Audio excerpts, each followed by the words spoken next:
Paldies Kara muzejām par man uzticēto godpilno un visnotaļ patīkamo pienākumu šodien vadīt šo diskusiju. Un mūsu diskusijas dalībnieki, iesakot viņus rindas kārtībā. Valsts prezidenta padomnieks drošības jautājumos Aivars Puriņš, tiesībzinātnieks, augstākās tiesas senators Jānis Plebs, vēsturnieks, Latvijas okupācijas muzeja publiskās vēstures nodaļas vadītājs Gins Apals un Kara muzeja vēsturnieki Kaspars Strots un Jānis Tomaševskis.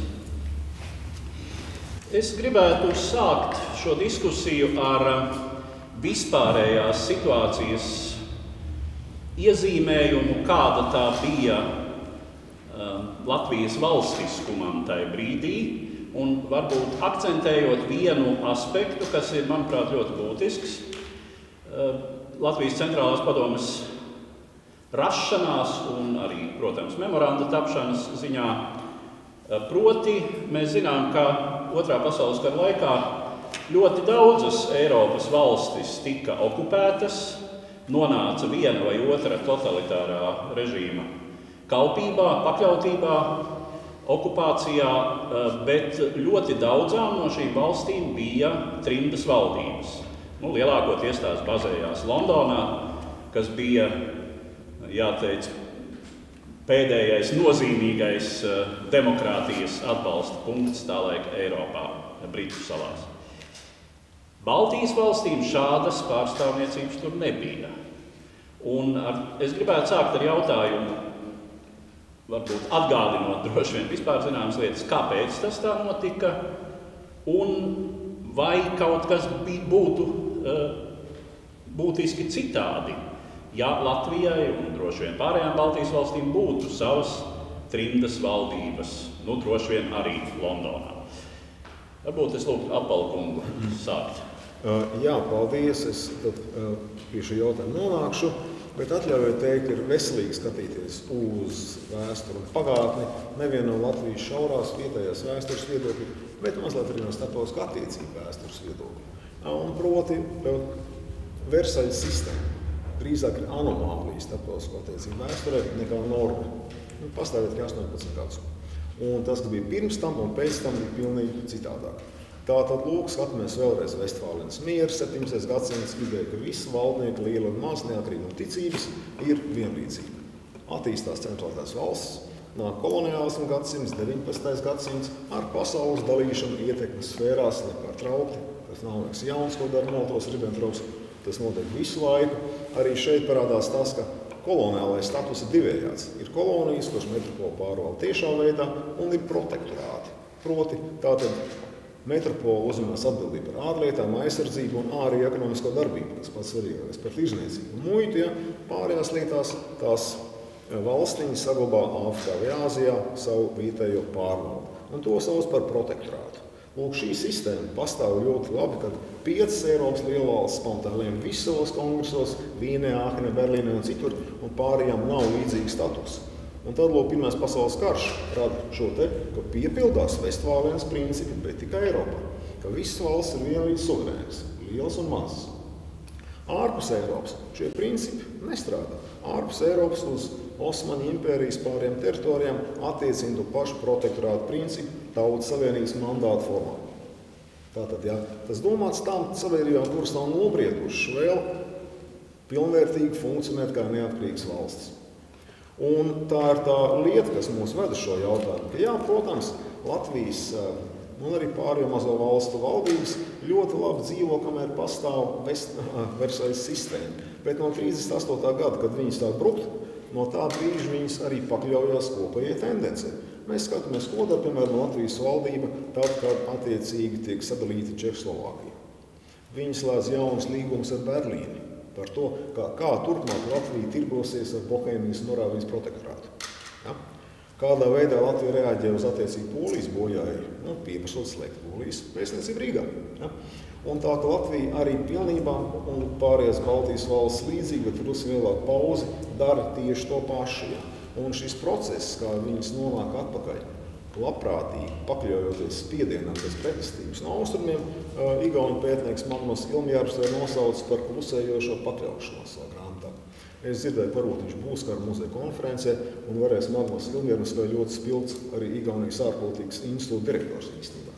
Šīs lietas komentēt. Bet tieši atbilde tātad uz Liniņa kunga jautājumu ir tāda, ka faktiski jā, Versaļas sistēma ir beigusies. Ja? Un Otrā pasaules kara laikā, kā arī pēc tam augstā kara laikā, praktiski pasaule nonāk atpakaļ pie tā, ka ir dažādi suverenitātes līmeņi. Ja? Pilnīga suverenitāte praktiski tikai lielvalstīm.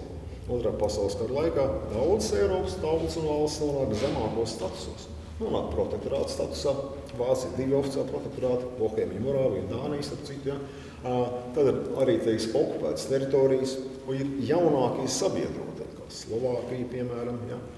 Kaut kur Horvātija, Ungārija, kurām ir mazāks suverenitātes līmenis, kas pakļaujas attiecīgi asas vadīšanai no Berlīnes. Ja? Un principā Latvijas valstiskuma idejas arī jāskat šādā pašā pilnajā spektrā. Ja? Tur ļoti plašs spektrs un šī dihotomija par to, ka ir melns un balts, vai ir pilna suverenitāte, tā kā rakstīts Satversmē, vai nav nekā. Tas mums nepalīdz vēstures analīzē, diemžēl. Es ceru, pie tā mēs atgriezīsimies. Katrā ziņā jautājums par trījus valdībām ir ļoti vienkārši. Latvijas valdība negatavojās trījus valdības izveidošanu nekādā veidā. Ārkārtējās pilnvaras. Pirmkārt, neviena viņas nav pienācīgi noformētas kā pilnvaras, tas tikai kabinetes sēdes izraksts. Bet arī otrkārt ir paredzēts tikai tam, lai Latvijas sūtniecības rietumu puslodē varētu kādu laiku autonomi funkcionēt, ja būs pārtraukta sakara ar Rīgu garadarbības dēļ. Šīs ārkārtējās pilnvaras nav paredzētas tam, lai sūtņi rietumu pasaulē varētu nest Latvijas suverenitāti vai pildīt valdības funkcijas okupācijas apstākļos ilgstošā laika periodā. Tāda doma vienam prātā nav nākusi.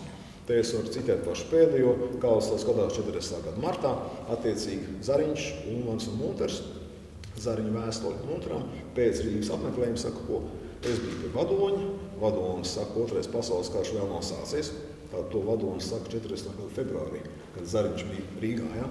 Un otrkārt, ja arī sāksies, tad viņš Latviju neskars. Tāpēc, ka Padomju Savienības mērķi ir ārā uz Atlantijas okeānu, caur Somiju un Skandināviju, un Latvija nav vajadzīga. Tā ka lūk šī principā tā absolūta negatavošanās. Un tālāk tos mentālos aspektus, kāda bija mentalitāte tai Latvijas politiķu un militāru personu paudzē, kas bija augusi Krievijas impērijā, kā viņi skatījās uz atgriešanos šajā politiskajā kultūrā, kur viņi drusku varbūt, pārprata, nesaprotot staļinismu, totalitārismu un komunismu jauno dabu. Tas ir cits sarunas jautājums. Katrā ziņā Latvijas valdība vienkārši negatavojās, un ir jautājums, kurā brīdī mēs varam šo situāciju raksturot kā protektorātu. Profesors Strots teica, ka no 39. gada oktobra, es domāju, formāls pazīmes drīzāk saka, ka protektorāts Latvijā pastāvēja no 17. jūnija okupācijas līdz aneksijai 5. augustā. Tas ir protektorāta posms. Bet šā vai tā, visa Latvijas politiskā elite gāja līdz šai tendencei, gan attiecībā uz citām valstīm, gan attiecībā uz savu valsti. Un, jā, man jāatzīst, diemžēl, Magnusam Ilmjāram ir taisnība. Tā bija pakļaušanās, bez pretošanās un bez protesta. Vai ir kas piebilstams? Jā, drīkst. Man liekas, ka viena lieta svarīga, kas nav tik kas mums ir palīdzīgi, 20. 30. gados tomēr attīstās spēka lietošanas aizliegums. Sāk veidoties starptautiskā paražu tiesību norma, ka pretēji nācijas gribai nevar likvidēt valsti. Un ja nācija protestē, tad pārējām civilizētās sabiedrības pārstāvjiem starptautiski ir pienākums šo okupāciju, aneksiju neatzīt. Stimsona doktrīna, ko formulē amerikāņi attiecībā uz Mandžūrijas okupāciju, Japānai izrādās ļoti piemērota pēc tam Eiropā. Un savukārt runājot par Baltiju, jā, Latvijas gadījumā es pilnīgi piekrītu Gintam Apalam, jā, tiešām Ulmaņa valdība nav ne psiholoģiski sagatavota, ne arī juridiski sagatavota kaut kam tādam, jo nav dokumentu, kas nosaka valsts varas turpināšanos. Nav pat skaidrs, teiksim, dokuments, kas notiktu normālos apstākļos, ja Ulmanis nomirtu vai kļūtu rīcību nespējīgs. Kurš tad būtu nākamais? Tā ir rindā kara ministrs. Jā, bet tad jautājums, kā tas viss tiktu kārtots. Un savukārt Kas ir tā labā lieta? Tajā 40. gada vasarā, kad ir daudz neskaidrību, sūtņi savos posteņos, gan Kārlis Zariņš, gan Alfrēds Bilmanis tomēr protestē, atsaucas uz šo te spēka lietošanas aizliegumu, uz to, ka notiek brutāla spēka lietošana pret Baltijas valstīm, un viņi panāk to, ka kaut kādā mērā tiek saklausīti. Tātad trimdas valdība varbūt nav izveidota, bet vismaz sūtņi paliek savās vietās, un mums ir šis viens no tādiem aizķeršanās punktiem, ka nācijas vārdā kāds ir runājis, kuram ir pilnvars to darīt. Jā, bet droši vien es nekļūdīšos teikdams, ka šeit iedarbojās, ja mēs runājam par to, ka nebija gatavības, iedarbojās subjektīvs faktors, kas nedrīkstētu iedarboties, un arī, protams, šis autoritārās varas modelis. Tātad te mēs, es domāju, diezgan skaidri redzam tomēr demokrātiskas sistēmas, jāsaka, priekšrocības, lielāku noturību arī šādā starptautiski politiskā līmenī pret šādiem ārējiem apdraudējumiem. Jo droši vien, ja Latvijā būtu funkcionējusi demokrātiska sistēma, tad šīs sistēmas ietvaros gluži vienkārši ir vairāk to, kuriem ienāktu prātā kaut ko loģiski un pareizi starptautiski tiesiski darīt šajā situācijā. Es tā atļaujos pieņemt. Ja var piebilst, tās bija pirmkārt varbūt pateicoties jāpasakās Karmuzējiem par šo visu pasākumu organizāciju. Es domāju, tas tēma un temats ir ļoti tā vērts, lai atkārtot par viņu runāt. Un es saprotu, šī gada laikā tas tiks darīts, un tas ir liela pateicība. Pateicos, kad pieaicināja, protams, te speciālisti un eksperti.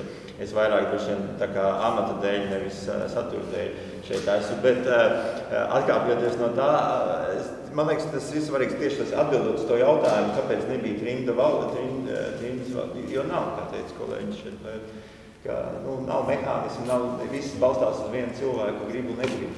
Un cilvēks negribēja un nekas nebija.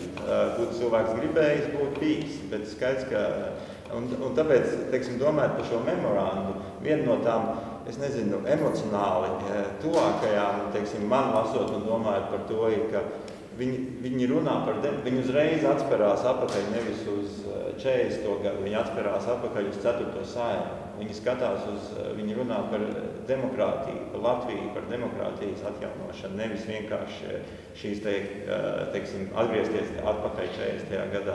Tas ir tādā emocionālā un tādā saturiskā tēmā, man liekas, tas ir diezgan spilgts moments.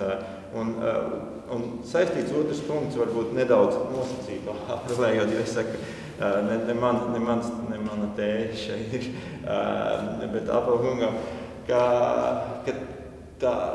viss tas memorands un arī tieši domājot par personālajām, domājot par Konstantīnu Čakstu, tas ir viens liels ideālismu iemiesojums. Un man liekas, tie 10 gadus, sākot ar Woodrow Wilsonu un līdz otrajām pasaulēm, kad mēs dabūjām šo te spēku, kurš, diemžēl, teiksim, domājot par šodien, mēs atkal esam tajā šī spēka vara, tie bija ideālisma tādi, kaut kāda tāda, teiksim, ideālisms pāri tam reālismam.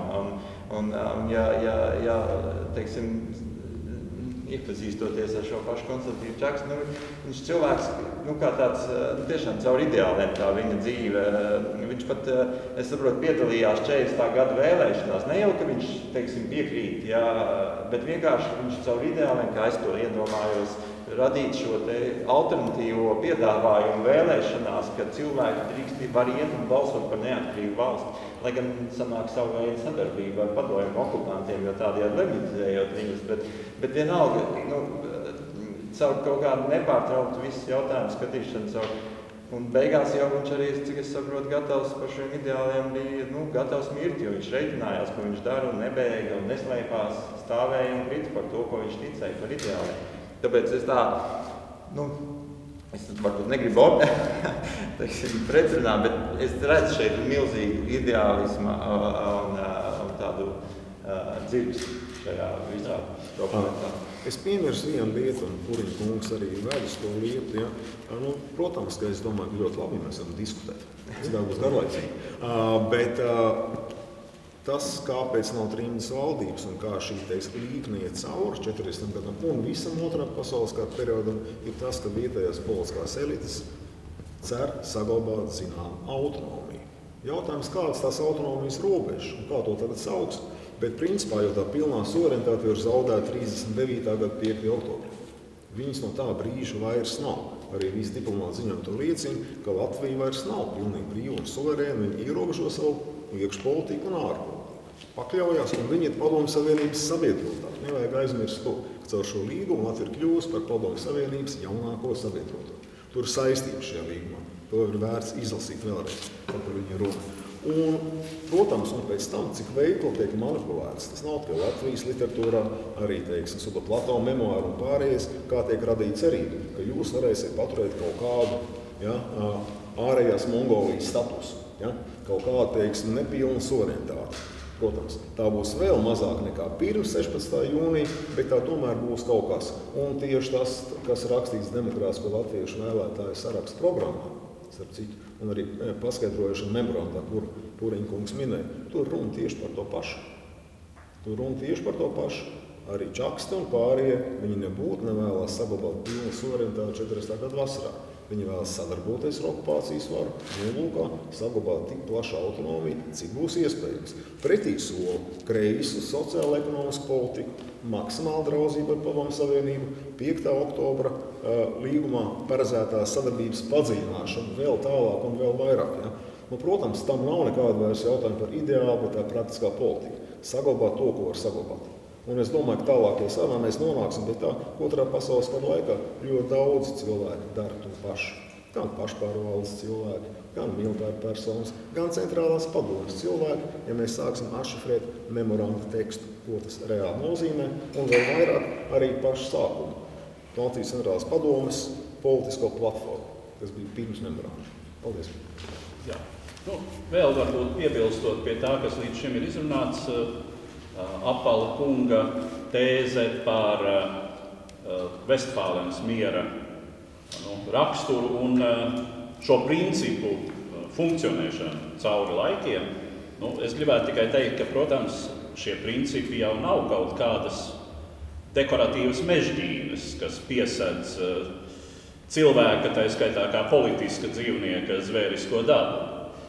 Tie tomēr ir principi, kas ļauj izvairīties no konfliktiem, no asins izliešanas. Nevelti jau tik tomēr salīdzinoši sen vēsturē un pēc viena no briesmīgākajiem slaktiņiem Eiropas vēsturē, 30 gadu kara, šie principi parādījās, tā sacīt, uz pasaules politikas galda. Bet tā kā ar tiem ir gājis un kā ar tiem iet šobrīd, to mēs, protams, visi arī redzam. Pie situācijas tā brīža Latvijā, un te jau izskanēja jautājums par politiskajām elitēm, tad Baltijas valstīs un Latvijā mēs visi saprotam, es domāju, klātesošie, ka tajā brīdī Latvijas politiskā elite ir smagi traumēta jau, tā jau ir padomju represija izretināta, tā ir morāli traumēta ar visu šo valstiskuma neatkarības zaudēšanas procesu. Līdz ar to ir saprotams, ka droši vien ierobežots skaits ir to, kur ir šai situācijā gatavi rīkoties, bet ir tā fundamentālā izvēle starp sadarbošanos un tomēr palikšanu uzticīgiem principiem, kur starp citu arī gan tādas ļoti striktas robežas droši vien nav. Ja mēs runājam par tā brīža Latvijas nosacītajiem, bet latviešu nāciju kaut kādā mērā pārstāvošajiem varas centriem, kas ir tātad pašpārvalde, lai cik arī ierobežotas un butaforiskas ir tās pilnvaras, kas tai ir. Kas ir, protams, leģiona latviešu virsnieku sastāvs, lai gan arī viņi ir ne pašās augstākajās pozīcijās. jā, ģenerālis Bangerskis, bet mēs zinām, ka šis leģiona inspektora status ir arī ar tādām no tīra militārā viedokļa, cik es to saprotu, pat ne sevišķi konkrētām un no tādas komandēšanas viedokļa pat nelielām funkcijām. Līdz ar to, jā, kā, teiksim, pret šo memorandu, atgādinot, pret šo memorandu pozicionējas tie no latviešu šiem varas, atļausimies tos saukt tā, centriem, kas par to uzzina un kam ir, tā sacīt, ar to kaut kāds sakars. Varbūt Tomaševska kungs. Jā, paldies par jautājumu. Jāsaka, pārāk daudz tie leģionu virsnieki, teiksim, viņu attieksmi pret viņu šo attieksmi nav pauduši, teiksim, ne kara laikā, ne arī pēc kara laika. Mēs varam tikai varbūt uz rokas pirkstiem saskaitīt tos, kas to ir darījuši. Pirmkārt jau pats Bangerskis, kurš savos memoros, kas iznāca 50. gadu beigās, ir vairākās vietās ir pieminējis memorandu, ka tas viņam ir iesniegts. Viņš ir pieminējis arī, ka Valdemārs Vejs, kas tajā brīdī bija pulka komandieris 19. divīzijā, viņam jau ir teiksim, brīdinājis par to, ka šāds memorands tiks viņam iesniegts, un viņš ļoti lūdz viņam to neiesniegt tā iemesla dēļ, lai teiksim, neiespaidot latviešu karavīru kaujas spējas un vispār likteni vācu bruņotajos spēkos, un līdz ar to, acīm redzot, arī vispār latviešu tautas likteni Otrajā pasaules karā. Bangerskis, acīm redzot, šo Veisa vēstījumu ir uztvēris pietiekami nopietni, un pie viņa ir viesojušies tātad vairāk šie Latvijas centrālās padomes pārstāvi ar aicinājumiem šo memorandu tekstu pieņemt. Tur bija gan tikai teksts, tur nebija šie parakstītāji, kas bija, protams, dēļ konspirācijas un tam līdzīgi. Un tad Bangerskis jāsaka, ka viņš sākumā, teiksim, viņa pozīcija bija diezgan nogaidoša. Viņš teica, ka sākumā es gribu šo dokumentu iepazīties, un tikai tad es varu kaut ko sniegt. Un, starp citu, mums muzeja krājumā ir arī tieši Bangerskim iesniegtā memoranda tekstus, kura viņš ir uzrakstījis. Šādu dokumentu lūdzu man neiesniegt, jo pretinieks ir jau pie mūsu robežām. Tas ir tieši ar viņa roku rakstīts, un jāsaka, ka viņš tiešām šo memorandu nepieņēma, un viņš arī atteicās jebkādā veidā, jebkurā laikā tikties ar memoranda, teiksim, sastādītājiem, un tādā veidā, teiksim, norobežojoties un noņemot no sevis kaut kādu atbildību par to, ka viņam šis ir iesniegts, un viņam tas būtu kaut kur tālāk jāmet. Teiksim, viņš visu šo savu atbildību no sevis noņēma. Jā, runājot par citiem leģionu virsniekiem, te jāmin, ka bija arī tie leģionu virsnieki, kas bija pretējā frontē. Viens no galvenajiem, ko var minēt, tas ir Vilis Janums, kas bija arī pulka komandieris 15. divīzijā. Viņam savukārt, cik nu var lasīt vēsturnieku pētījumos, viņš ir izstrādājis arī vienas latviešu divīzijas, teiksim tā, apbruņošanas plānu. Šo bruņojumu varētu saņemt no Skandināvijas valstīm. Tāpat viņš ir iesaistījies arī Latvijas centrālās padomes militārajā komisijā līdzās ģenerālim Jānim Kurelim un Kristapam Upelniekam un citiem. Līdz ar to mēs varam teikt, ka tās domas šo ģenerāļu vidū, augstākās virsniecības vidū bija dažādas.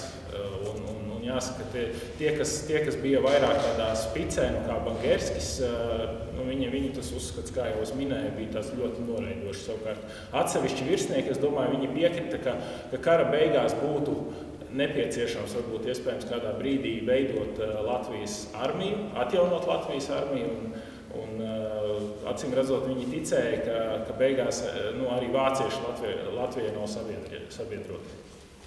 Jā, jāsaka, ka šis motīvs jau turpina figurēt kaut kādā diskusiju līmenī, varbūt ne vēsturnieku vidū, bet, lai gan, kas zina, savu reizi joprojām, kā tad toreiz bija pareizi un cik attaisnojama ir šī pozīcija, kā tagad, tā vienkāršot sakot, nešūposim laivu, jo ienaidnieks, tas ir bolševisms, ir uz sliekšņa, netraucēsim mūsu sabiedrotajiem vāciešiem karot, tā skaitā mūsu labā. Kā mēs varam no šodienas skatpunkta vērtēt šo pozicionēšanos? Jāsaka, piebilstot, varbūt kāds gribēs paturpināt, bet piebilstot, jāsaka, tā bija tā, Bangerskim, var teikt, bija politisks amats. Viņš īsti nevarēja, kā Latviešu leģiona ģenerāla inspektors, veidot kaut kādu savu nacionālu politiku. Skaidrs, ka viņš bija iesaistīts leģiona veidošanā, visās tajās diskusijās, tajās kaulēšanās ar vāciešiem par to, ka mēs nedrīkstam piekrist latviešu mobilizēšanai, pirms vācieši mums kaut ko neapsola, bet galu galā mēs zinām to stāstu par to, ka beigās leģions tika izveidots, latvieši tika mobilizēti, faktiski par brīvu, bez nekādām īstām garantijām. Līdz ar to viņš tā kā arī īstenībā savos memorāros viņš ir norādījis par to, ka viņš uzskata, ka vācieši tāpat karu zaudēs un no viņiem prasīt kaut kādu vēl neatkarību šajā brīdī nav īsti mūsu interesēs un viņš tā kā netic tajā brīdī. Tā kā es domāju, ka tas attiecībā uz Bangerski tas vienkārši tāds politisks amats, kur viņš nedrīkst neko citu īsti bilst. Jā, tieši droši vien tas ir nozīmīgi, ka prognozējot Vācijas zaudējumu šajā karā, lai teiksim, domājot par hipotētisku Latvijas atjaunošanu, uz ko tomēr cer, lai situācija nav tāda, kā piemēram Ukrainai pēc Pirmā pasaules kara, kad tai bija nepareizais sabiedrotais, proti Vācija, kas lielā mērā noteica to, ka Ukraina savu neatkarību tā arī neizcīnīja tajā brīdī, kad tas izdevās Baltijas valstīm. Tas tā. Ja mēs palūkojamies uz Latvijas sabiedrību kopumā tajā brīdī, kā mēs varētu teikt, cik uzrunājošs potenciāli šai sabiedrībai varētu būt šāds memorands un vispār šāda darbība, kādu izvērš Latvijas centrālā padome. Straudekungs, varbūt jūs. Ja mēs ņemam vērā to, ka centrālā padome principā viņi strādāja kara apstākļos, un tas nebija mūsu izpratnē mūsdienās publiska darbība. Līdz ar to ierindas cilvēks nemaz par to nezināja. Tas, protams, varēja draudēt ar represijām no Naciskās Vācijas iestādēm, bet es laikam gribētu paskatīties tādā nedaudz reģionālā griezumā. Un īpaši interesanti man, protams, tāpēc, ka es arī pats esmu saistīts ar to pusi, man bija interesanti paskatīties, kas tad, piemēram, no tiem parakstītājiem, cik ir cilvēku, piemēram, no Latgales. Un tādi ir 4. Protams, mēs visi zinām Jāzepu Ranzānu, komentārus neprasa, un arī viņa darbība pēc tam, pēc Otrā pasaules kara beigām un viss, kas no tā izrietēja trimdā. Bet bija vēl 3 citi parakstītāji. Jāsaka uzreiz, ka visu 3 tas dzīves stāsts izvērsās tā, ka viņi visi tā vai savādāk palika Latvijas teritorijā. Līdz ar to Ranzāns bija vienīgi gan no viņiem visiem 4, gan visaugstāks. Tā stāvošais, ja mēs runājam tieši par Latvijas centrālo padomi, gan arī vienīgais, kuram izdevās izkļūt no jau padomi okupētās, pirms padomi okupācijas, tātad Latvijas teritorijas. Un interesanti ir arī tas, ka mēs zinām, ka Latvijas centrālā padome tātad principā savu darbību izbeidza nedaudz, pāris gadus pēc Otrā pasaules kara noslēgumā, bet izrādās, ka tajā saucamajā Zviedrijas atzarā, tas bija tātad Latvijas centrālās padomes pārstāvji, kuri bija nokļuvuši Zviedrijā.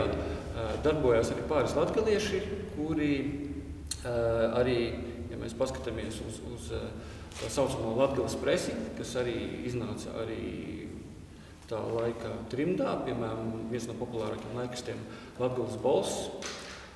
Un vismaz Latgalē komentārus neprasošais Miķelis Bukšs, literatūras zinātnieks, viņš diezgan asi vērsās pret tiem Latvijas centrālās padomes pārstāvjiem, kuri tajā laikā dzīvoja Vācijā. Un principā viņš viņus kaut kādā ziņā arī vainoja pie tā, ka tā centrālā padome vispār izjuka. Bet interesanti ir tas, ka principā tās problēmas jau nebija tikai Latvijas centrālās padomes dalībnieku starpā, bet ļoti lielas problēmas radīja arī tas, ka šo latgaliešu starpā bija ļoti liela strīdi, kuras centrā nebija šis Latvijas centrālās padomes jautājums, bet viņiem lielāku interesi radīja tas, kā saglabāt savu to identitāti ārpus tātad dzelzs priekškara. Un tas pats Jāzeps Rancāns ļoti bieži saņēma visai asas replikas no saviem novadniekiem. Un vienā no tādiem zīmīgākais gadījums bija 50. gados, kad viņš uzstājās radio ar uzrunu svētku, un viens no redzamākajiem latgaliešu kultūras darbiniekiem, Vladislavs Locis, grāmatu izdevējs, viņam pārmetā to, ka viņš nerunā nevis to, ka viņš pārstāv, Latvijas trimdas sabiedrību, bet to, ka viņš uzrunās latgaliski, kas mums var likties šobrīd smieklīgi, jā, bet viņiem tas likās svarīgi, un līdz ar to tā Latvijas centrālās padomes tā darbība Latgales kontekstā, viņa nebija tik svarīga, jā, un es domāju, ka šeit arī jāņem vērā tieši tas, ka tā centrālā padome viņa darbojās noslēgti. Līdz ar to tāds ierindas cilvēks par to nemaz nezināja, jā, un varbūt mēs kaut kādas paralēlas varam vilkt arī ar Latvijas valsts proklamēšanu, jā, kad sabiedrība nebija tas sabiedrības atbalsts, un ka šī valsts proklamācija bija principā elites jautājums. To pašu mēs varētu attiecināt uz Latvijas centrālo padomi, kur memoranda parakstītāji principā bija iesaistīti, bet dažādu drošības aspektu dēļ ierindas cilvēks par to nezināja. Bet katrā gadījumā tās diskusijas notika, un es domāju, ka ja mēs paskatītos arī uz citiem Latvijas reģioniem, tad mēs varētu kaut kādu līdzīgu ainu varbūt arī redzēt. Bet, protams, ka 4 no 188, kas ir 2%, tas ir ļoti niecīgs skaitlis.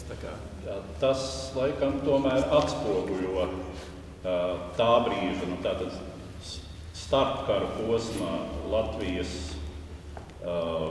šo reģionālās pārstāvniecības ainu, kad Latgale tajā brīdī, diemžēl, bija vairāk darba spēka piegādātājs un jau tobrīd nesevišķi spožās Latvijas demografiskās situācijas labotājs, jo, kā toreiz esot teicis, ja atmiņa mani nevīļa, profesors Šmits, folklorists, tad mūs neglābs ne Vidzemes lini, ne Kurzemes teļi, mūs glābs Latgales bērni.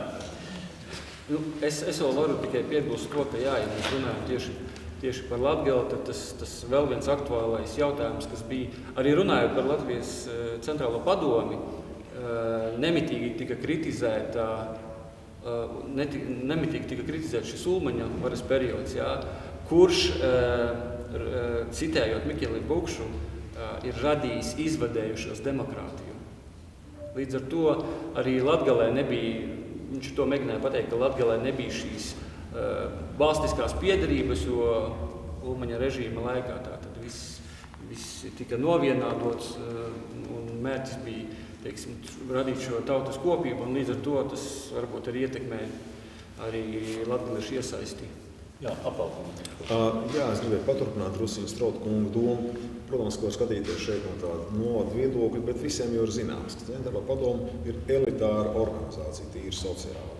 Apvieno tikai izglītotos cilvēks ar zināmu statusu sabiedrībā un statusu rēķinu no pirmskara situācijas. Ja? Tā ir viena no pretošanas organizācijām.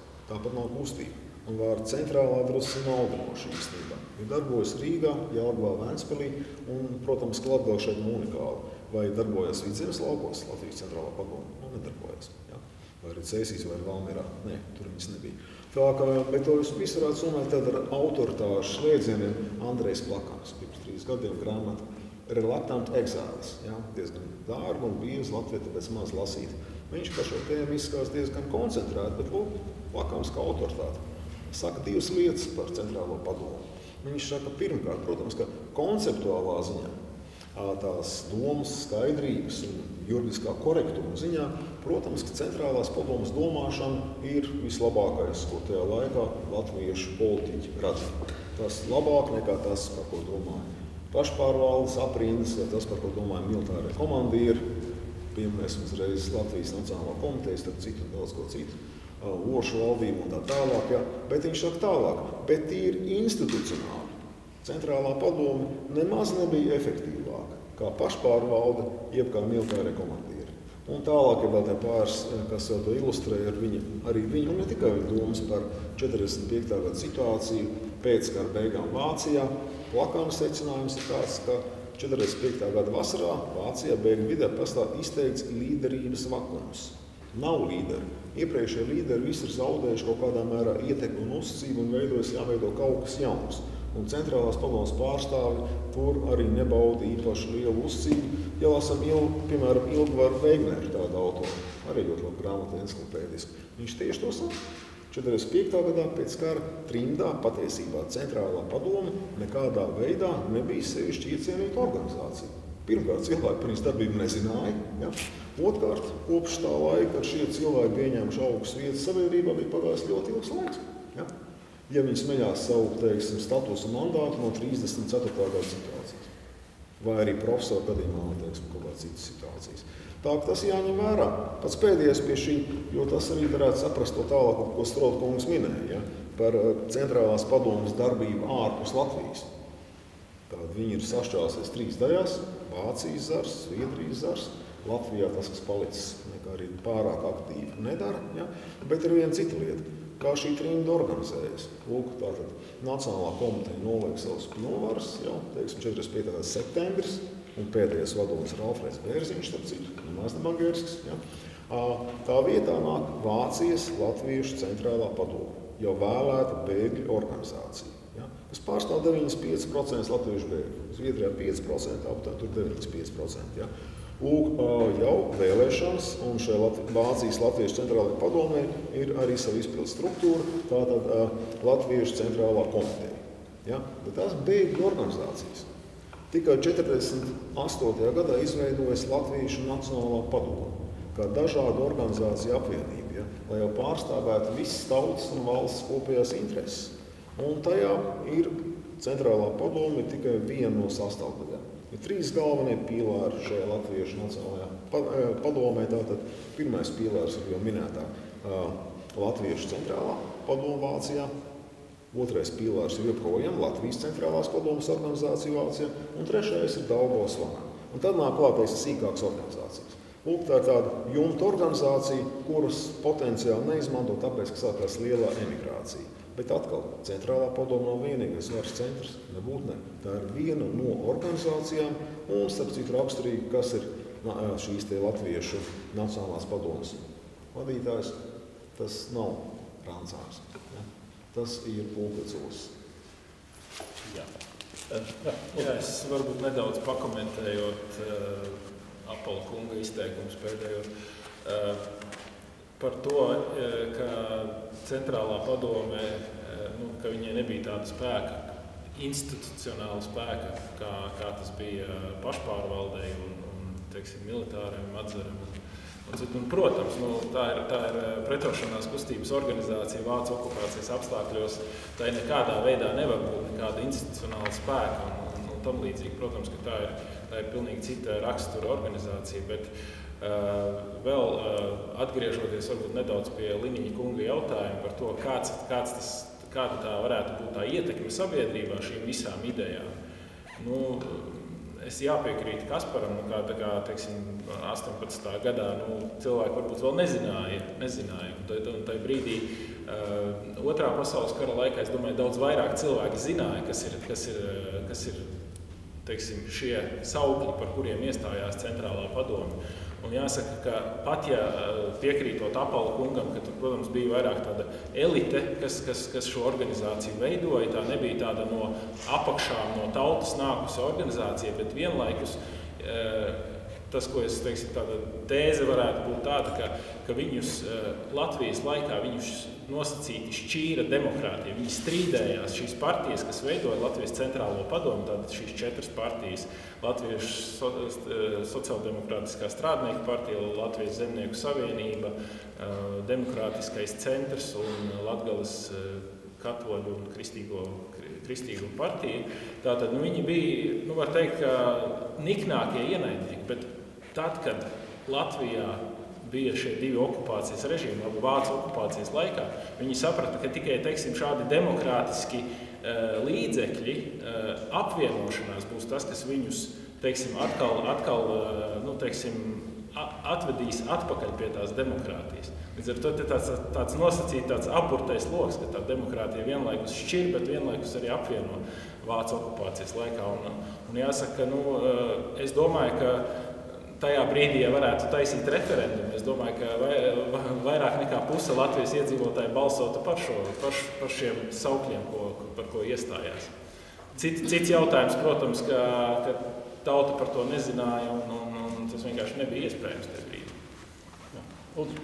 Jā, es varbūt pāris tēmas paturpināšu arī no šī pasākuma virsraksta ideālisms vai briedums. Un es iepriekš teicu, ka redzu milzīgi daudz ideālismu šajā, bet tas tā kā politikā, ja tev nav ideāli, neej politikā, bet ja tu gribi sasniegt rezultātus, tev vajag to briedumu, jo nav ar ideāliem tikai ne.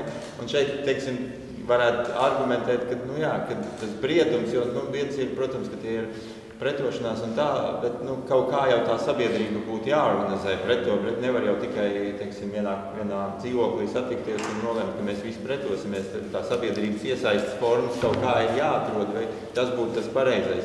Un arī otrais virziens, es saprotu, varbūt man palabos kāds, bet to memorandu aizsūtīja uz Zviedriju, tur laikam iesniedza, bet tur atkal Amerikā un Anglijā jau arī nemaz neiesniedz. Tad tie mūsu paši vēstnieki, viņi paturēja savā atvilknē. Līdz ar to tie galvenie sabiedrotie nekad arī neuzzināja par to memorandumu. Tad, kad vajadzēja uzzināt, lai gan, pieņemsim, būsim realisti, tas noteikti daudz neko nemainīt, bet ne iekšēji mēs spējām, ne mēs, bet šī centrālā padoja spēja komunicēt un runāt ar tautu, ne arī uz āru nostrādāja, teiksim, tas briedums, tas praktiskums, šīs idejas ieviest. Un otra tēma, ka, man liekas, ka Strotkungs ieminējās par šo saikni atpakaļ ar 18. gadu, un man liekas, tā ir būtiski, jo man šodien bija izdevība aiziet prezidentam līdz uz Barikādas muzeju, un, ja tā padomājam, tad Barikāda bija pirms 33 gadiem. Šeit mēs runājam par situāciju, kas ir 26 gadus pēc Latvijas. Tātad tas ir tuvāks laiks atmiņā nekā mums šodien Barikādas. Ja? Tā kā varam iedomāties, cik dzīves un joprojām tādas, praktiskās atmiņas par Latvijas dibināšanu, un es tīri tā, nezinot, teiksim, varbūt daudz vēsturiskos pētījumus par šo tēmu, man likās ļoti, tuvu tā emocionālā doma, ka cilvēki tiešām skatījās, kā mēs to darījām 18. un vai šis nav tas pats gadījums, ja? Vai mēs nevaram, sanākt kopā, un ja vēl padomā, Kalpaka bataljonu izveidoja Landesvēri ietveros, tad nosacīts Vācijas armijas ietveros. Tā kā tur var sākt domāt līdzi, ka cilvēki varbūt skatījās atpakaļ un mēģināja kaut kā, jo tas bija tik dzīves, tas bija tikko noticis nosacīt, jo mums nosacīt, ja mēs samērojam ar Barikādu laiku, tad tas jau var liekas, ka vēl nesen bija tikai. Jā, tam, protams, var piekrist, ka diezgan daudzi motīvi un priekšstati no iepriekšējās lielās kataklizmas no Pirmā pasaules kara, kurš latviešu nācijai beidzās ļoti veiksmīgi, teiksim, ar milzīgu iegūmu, ar savu valstiskumu.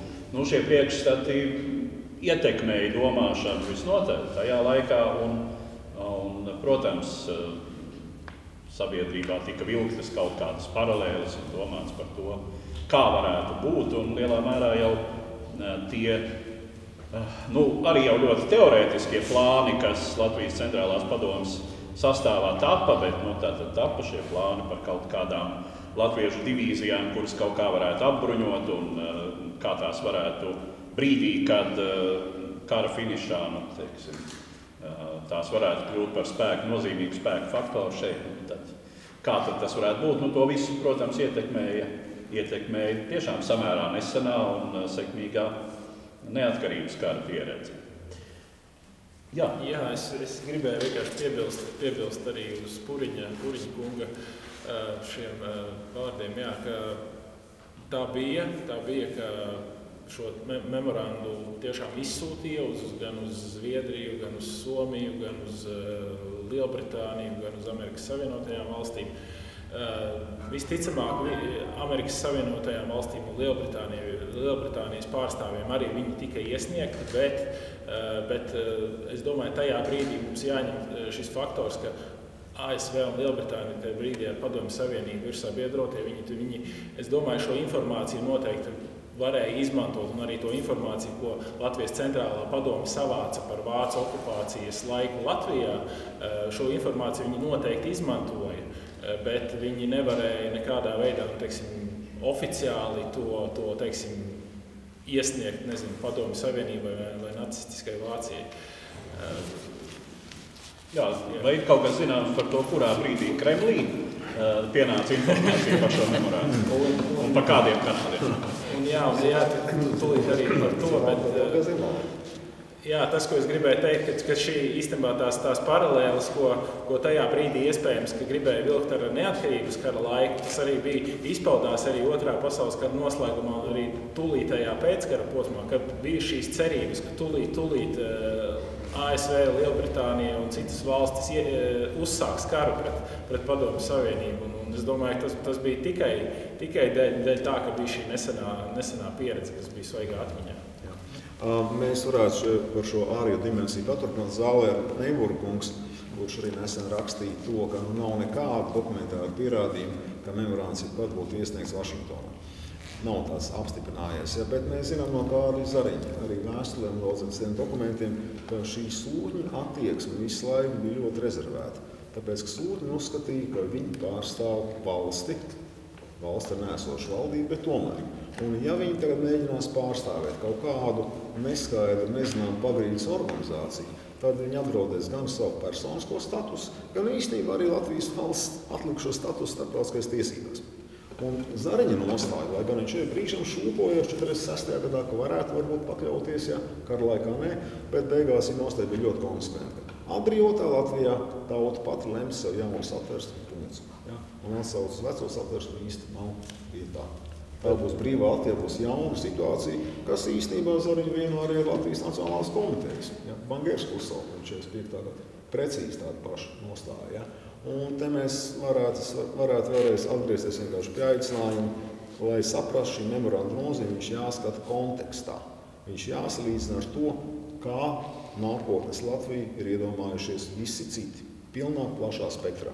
Arī pat ņems kaut vai komunistus, arī Berkala to brīdi to, kāda veida Latvija, cik daudz autonomijas, kāda patstāvība, kāda sociāla-ekonomiskā politika. Un tikai šajā lielajā spektrā mēs redzēsim to attēlu, pilno ainu, tāpēc, ka koncentrēties uz atsevišķu atslēgas frāžu vai vārdu klātbūtni tekstā, mēs ejam malticēs.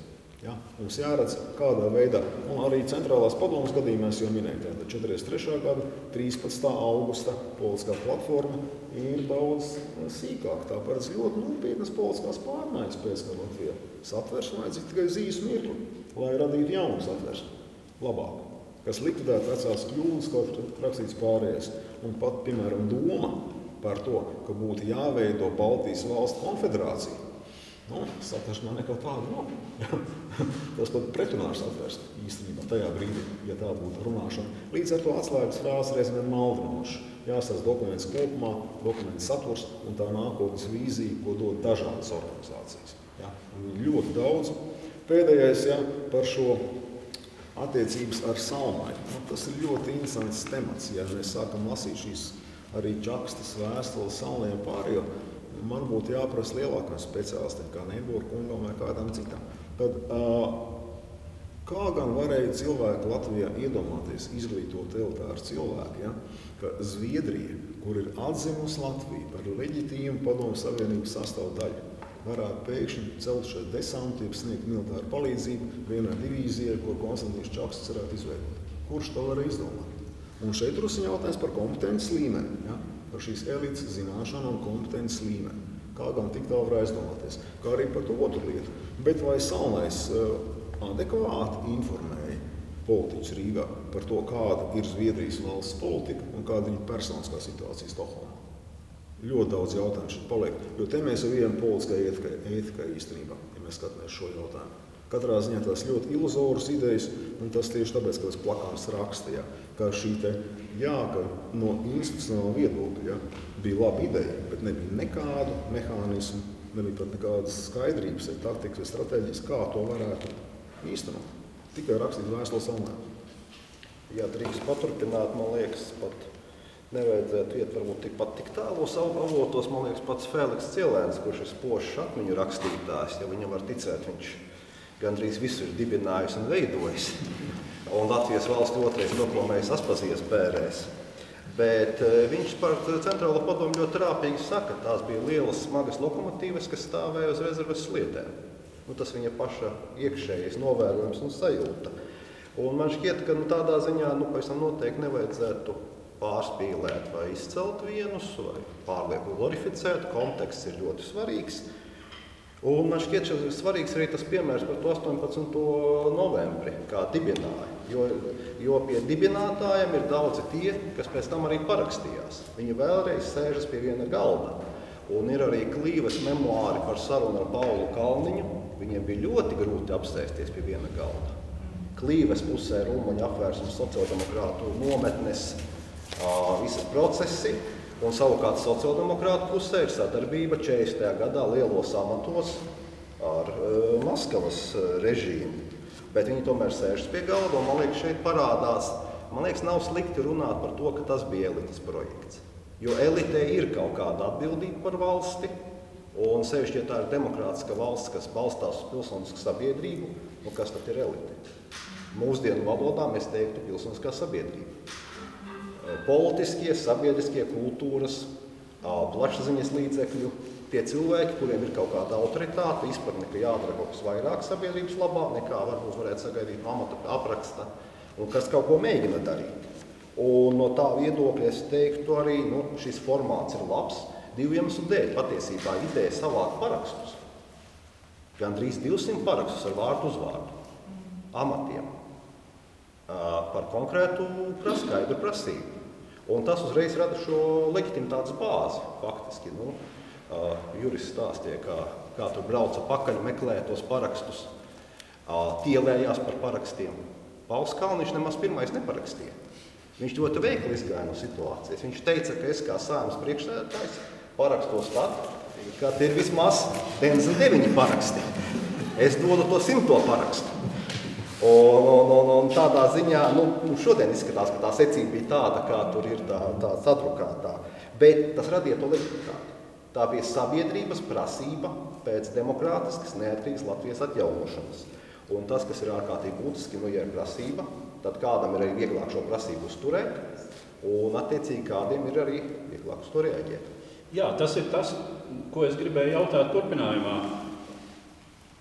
Neapšaubāmi šie parakstītāji ir autoritātes Latvijas sabiedrības kontekstā.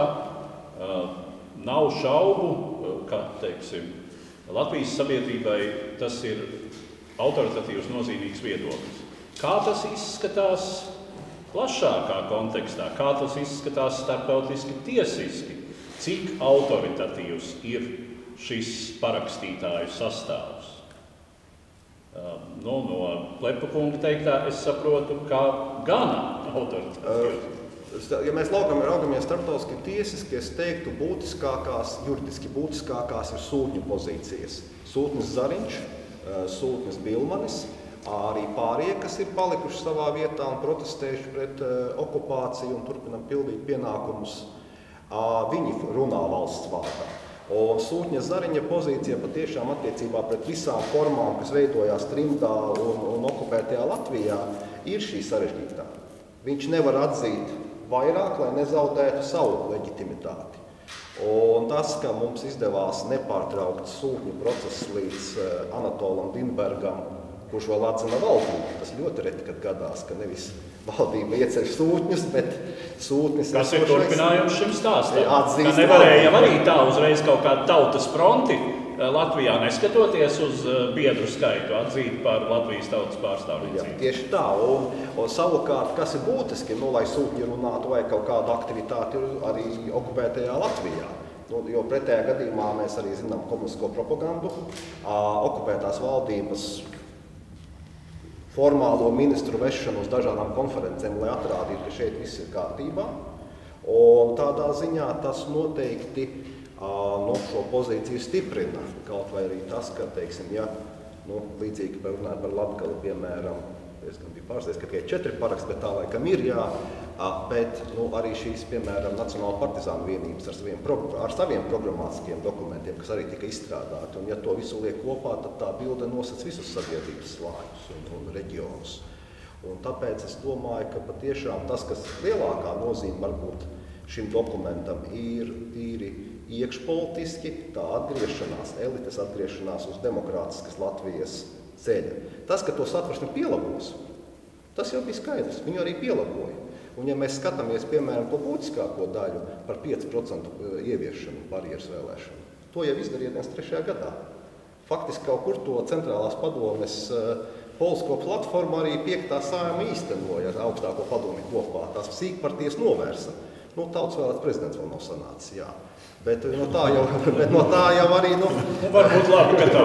Bet Werners Tefers, laikam šķiet, no tā arī Zviedrija atteicās pats, kā saka toreiz. Tā kā teiksim, tas arī ir svarīgi, ka tā nav tāda arī dzīvošana pagātnē, ka viss bija ideāli. Jā, bet runājot par to parakstītāju sastāvu, jau uz to skatījās no ārpus Latvijas, teiksim, Londona, Vašingtona, Stokholma, viņi redz šo cilvēku pārstāvniecību. Cik tas izskatās nopietni, jo Saeimas deputāti tur ir pēc skaita, es tagad, diemžēl, nepārskatīju.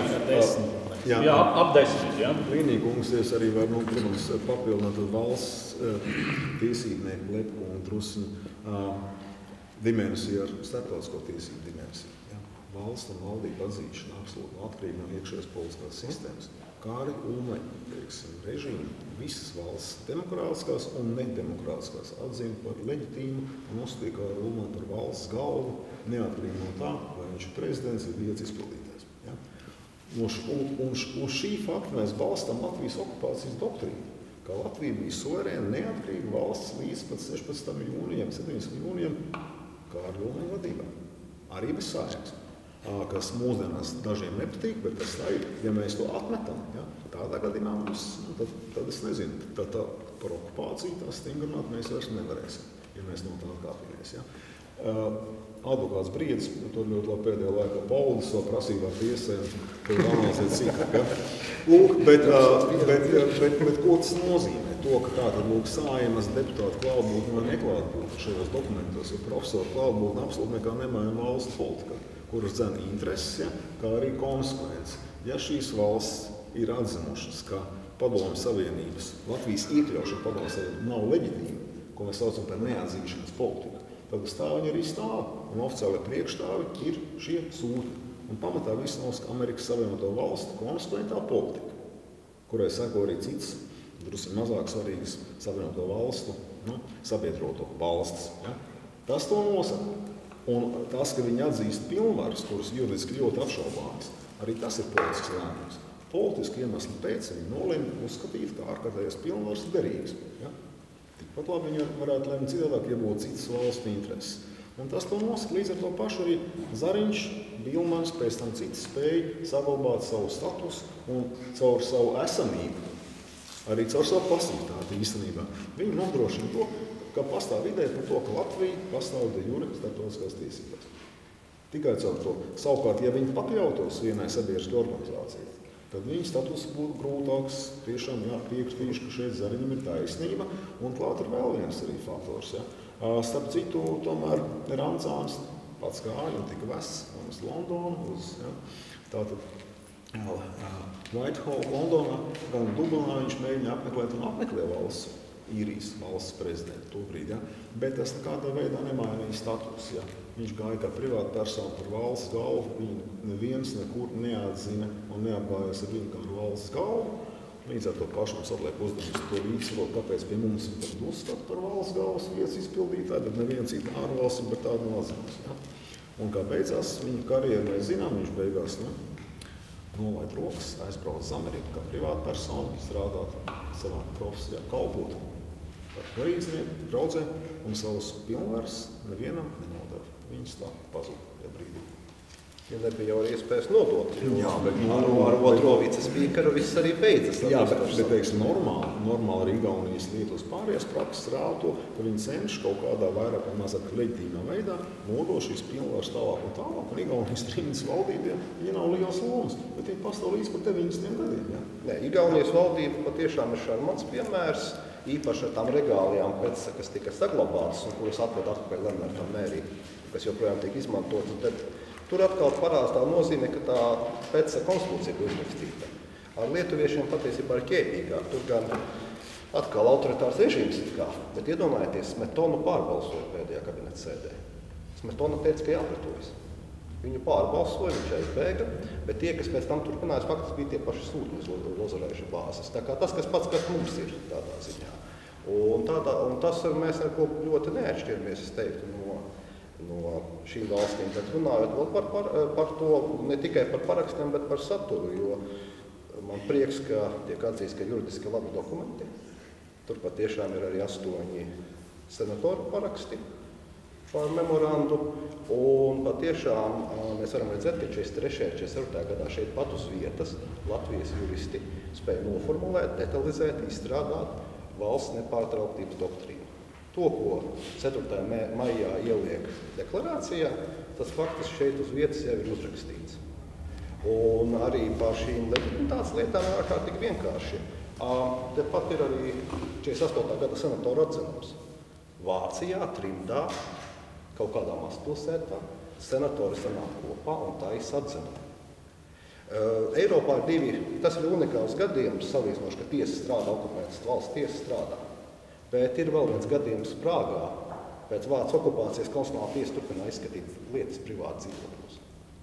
Tādā ziņā tā kā šeit arī parādās tas, ka valsti ir jāturpina strādāt. Un ja šie cilvēki ir bijuši amatos, katram ir jāturpina darīt to, uz ko viņš šajā amatā ir aicināts. Kalpot.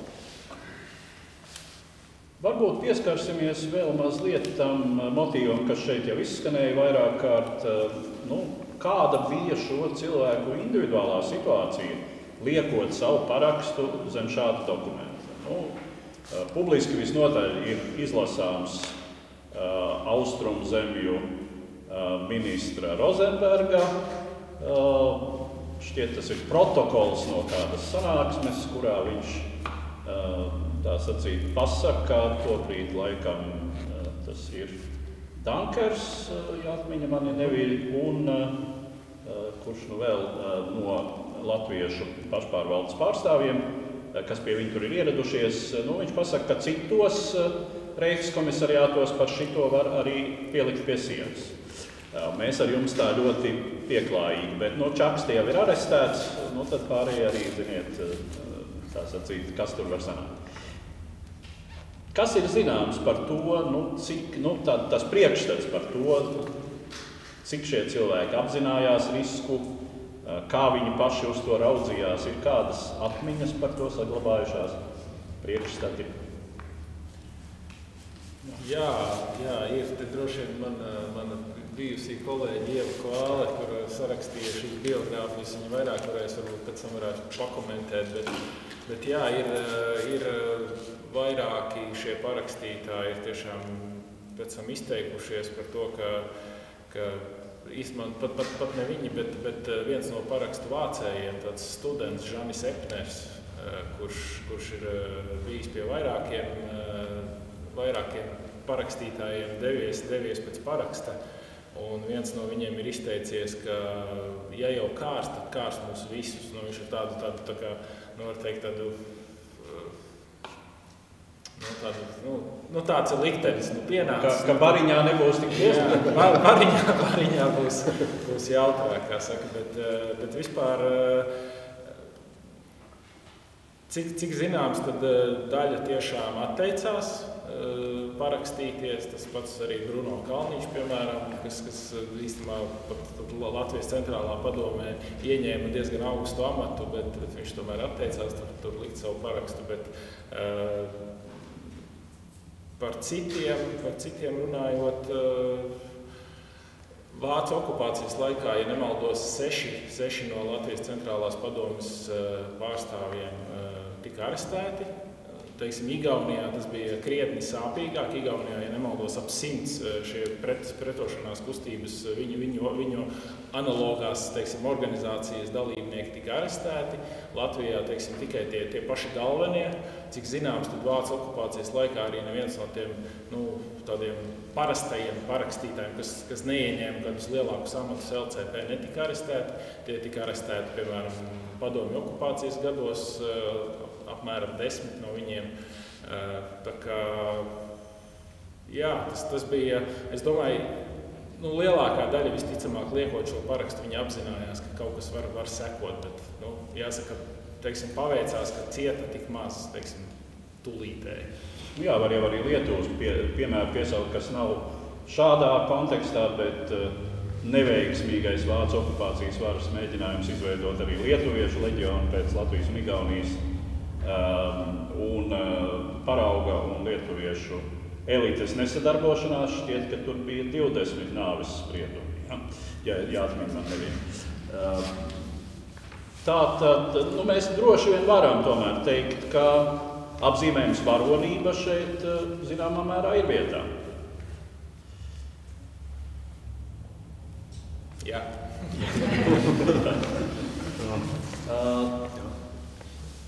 Tuvinot mūsu sarunu noslēgumam, es droši vien lūgtu beigās katru no diskusijas dalībniekiem teikt, ko mums no tā būs mācīties šodien. Sāksim rindas kārtas.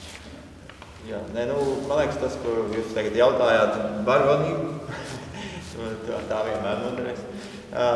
Bet tas ideālisms, protams, kas caurstrāvā, un es tā mēģināju, es nezinu, protams, jāizlasa tā grāmata biogrāfija, bet arī domājot par tiem cilvēkiem, grūti izskaidrot savādāk, kā tas, ka ticība Latvijai, Latvijas valstī un pārliecība, ka tā ir vērtība, kuras dēļ ir vērts stāvēt un, ja nepieciešams, krist, tas no tā dokumenta staro. Grūti, protams, nezinu, varbūt tur var atrast, kas bija cits kāds arguments, materiāla raksturu, kāpēc viņš gāja parakstīt, jo vienkāršāk būtu neparakstīties, vai ne?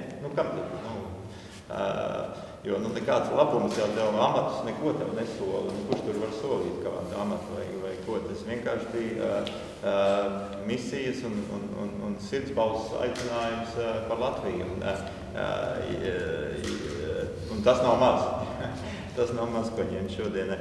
Un tāpēc svarīgi, un tāpēc man liekas pats fakts, ka viņš mums ir, es nezinu, daudziem ir daudzi dažādi vēsturiski relikti, kuri ir tikai stāsti. Šeit mums ir relikts, kurš ir, un viņa atrašanas un saglabāšanas fakts jau vien ir filmas vērts. Tur arī vēl ir Glāšplēškara ordeni. Tur ir var filmu ap vienu pašu dokumentu atrast. Un tas, man liekas, lai nes tālāk to domu par Latviju. Un pabeidzot, varbūt, tā kā ejot uz priekšu un turpināt šīs diskusijas, un es nevaru izmantot neizmantot gadījumu, arī pieminēts vēsturnieks Nerbūks. Viņš atrada to turpinājumu norakstu, es saprotu, Zviedru arhīvā, stāv par jau dokumentāciju par šo te jau rudenī, un kaut kā katru reizi, kad satiekam kādu Zviedru, jāprasa, lai viņu arhīvus sapako un smuki atsūta uz Kara muzeju, kur viņam būtu jāatrodās tam dokumentam, nevis viņu arhīvu. Vismaz droši vien uz kādu izstādi deponēt, labprāt. Jā, paturpinot sākt to mazliet ar joku, vismaz šeit var aicināt cilvēkus apskatīties kādu dokumentu oriģinālu. Tie, kas meklē īstos parakstus, tad šeit ir tie par Latvijas demokrātiju, neatkarīgu valstu un satversmi.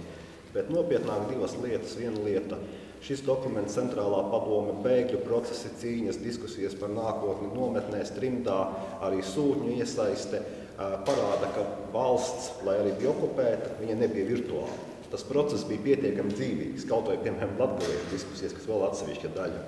Un to vairāk rādot un stāstot, mēs saprotam, ka šajos 50 gados nebija tā, ka tā bija iesaldēta valsts. Tur bija ļoti daudz interesantu politisko strāvojumu un sadursmi un personisko traģēdiju, piemēram, droši vien daudz sapņoja būt par atjaunotās Latvijas prezidentiem, kuri pirmie atbrauks. Bet otra lieta, ko mums vajadzētu mācīties, ir sadarbība. Sadarbību lielajās lietās par spīti atšķirībām. Bija ļoti grūti sociāldemokrātiem apsēsties blakus Zemnieku savienībai vēlreiz.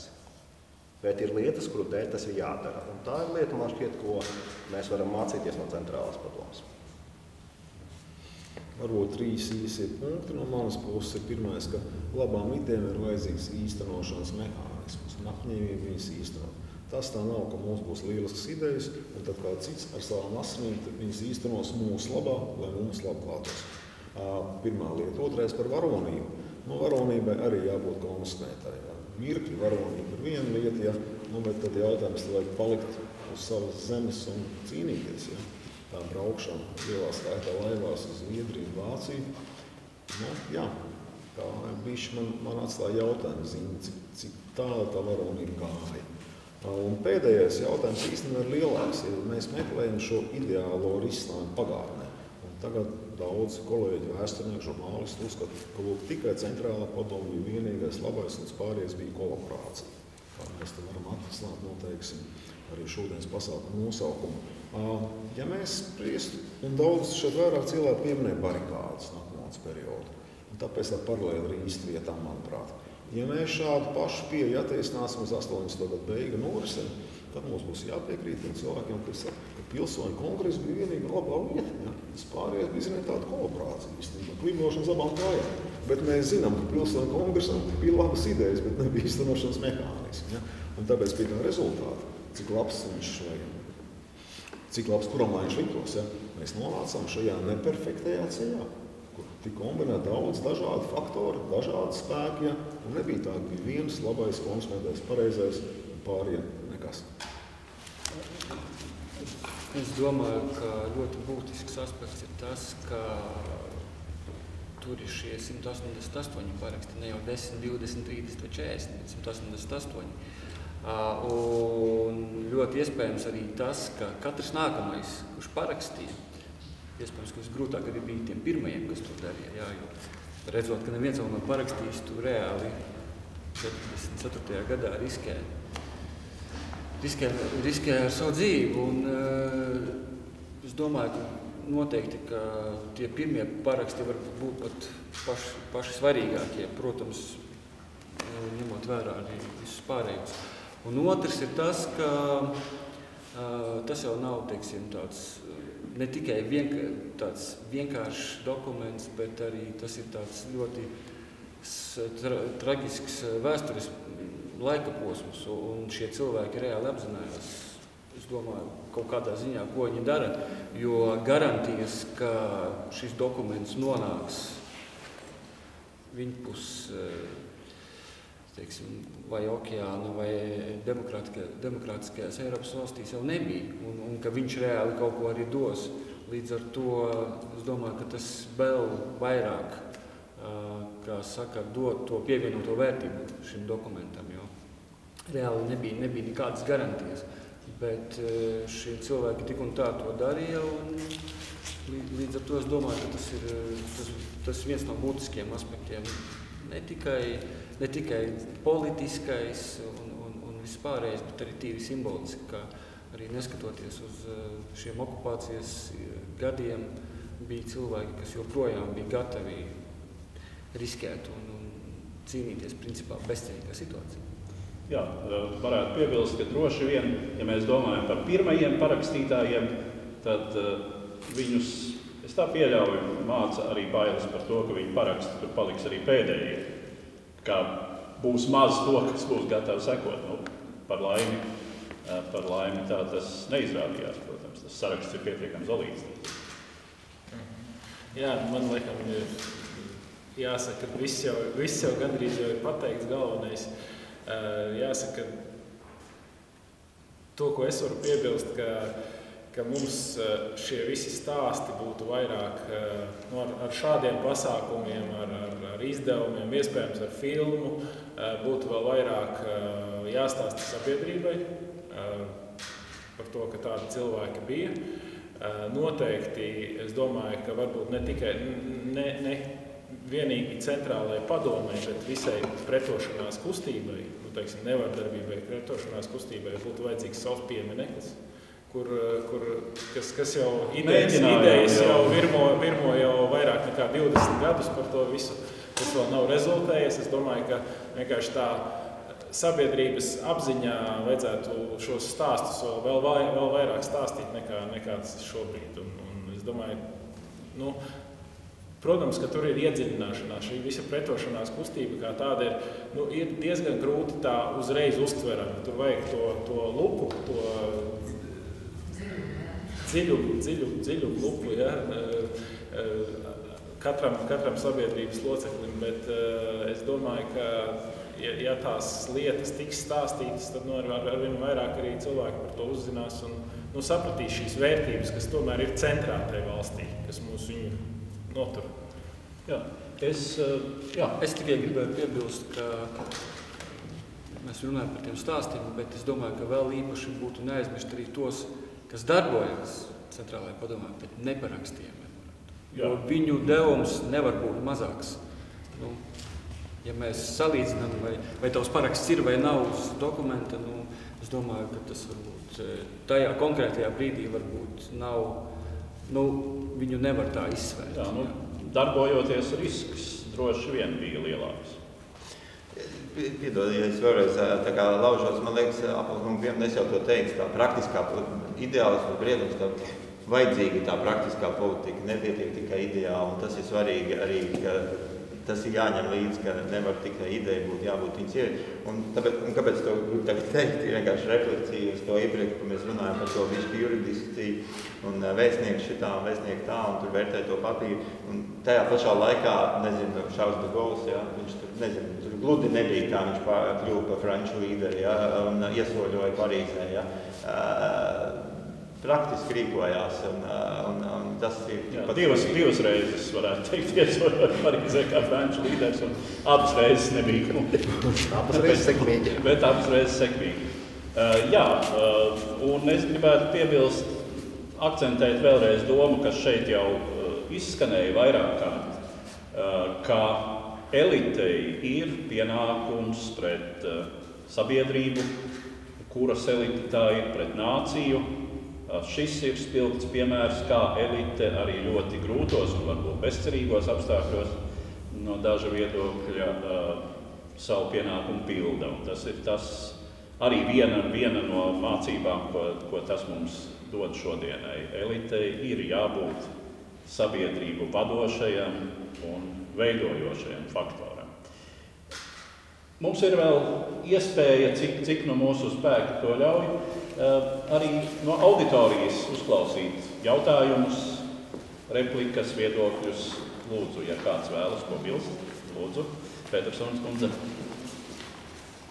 Jā, vispirms es tev liels paldies, ļoti interesanti bija un arī, protams, daži ļoti tādi politiski asi viedokļi, bet ļoti interesanti. interesanti. Un es arī rezonējot uz to, ko jūs Liņņkungs ar ko jūs noslēdzāt, bet pirms tam bija jūsu jautājums par to, kāda ir šodienas mācība varbūt no šī memoranda fakta, bet šeit diskusijā, man liekas, parādījās viens aspekts, par kuru būtu ļoti jādomā. Tas ir par valsts leģitīmu, turpinātību, par politiķu un juristu atbildību. Un dažādos laikos tā ir vai bijusi, vai īsti nav bijusi. Un es domāju, ka laikam par to ir jādomā vienmēr un visur, lai nebūtu tā, ka tas nojūt, lai Amerikai vai kādam ir slāpspēties juridiski un politiski. Ja ir kāda riskāka brīži. Par elites atbildību, man liekas, ka ļoti interesanti ir, ka runājot par trešo apmāku, mēs varam redzēt šeit to cilvēku, kam ir autoritātes sabiedrībā, mēs zinām elites atbildību arī trešās atmākas laikā, ne tikai otrā pasaules kara laikā, arī radošo savienību padomus plānums, tas, kas tā īsti ieskanīgi par trešo atmāku un tā pītā. Elites atbildība turpina, kā tajos apstākļos tā varētu būt. Un trešais, varbūt noslēdzot, ka tik tiešām šis memoranda fakts mums paliek, un mēs to esam arī vairākās iepriekšējās sanāksmēs runājuši, ka ļoti bieži Latvijas tautu traktē kā šī sadarbība, ko saka, okupācijas apstākļos, vienīgi sadarbība ar okupātiem. Šis ir brīnišķīgs pretējs piemērs tādai tiešām pilsoniskai stājai, domāju par nāciju, par valsti, un jā, tas lai, tāpēc mēs to pieminam. Paldies. Paldies. Lūdzu, Gaubas kungs. Paldies. Es kā kara muzejā visiem iesaistītiem cilvēkiem, lietoties ar diskusiju. Tas kaut kā metašu vairākas reizes, kurš tas kungs pieminēja, arī vēl tur izskanējuši tur tādu aspektu, kā es saucu par daļu no brīvā kara sastāvdaļas. Jo mēs runājam par okupācijām, mēs runājam par dažādām okupācijām, mēs ļoti daudz pieminam un arī pieminam šos ļoti svētos svarīgos datumus, kad mēs iestājāmies par Krievijas padomu savienības vai Krievijas okupāciju kopumā, sākot no Masnieku mājām un beidzot ar barikādēm jau pieminētajām. Un tur ir daudz stilpu piemēru, Gunārs Ašpart, nu nesaukšu visus, tur ir ļoti daudz tā. Šī okupācijas periodā mums nav šāda vienojoša, varbūt tāda viena, ja izņemot šo centrālo padomu patiesībā, un viņas aktīvo galvu šobrīd no militāra viedokļa raugoties, mums tādu īsu, bet spilgtu mūžu dzīvoja leitnantu Rubenvienī. Mēs šodien netiks pieminēts kā klasisks pretošanās izpausme.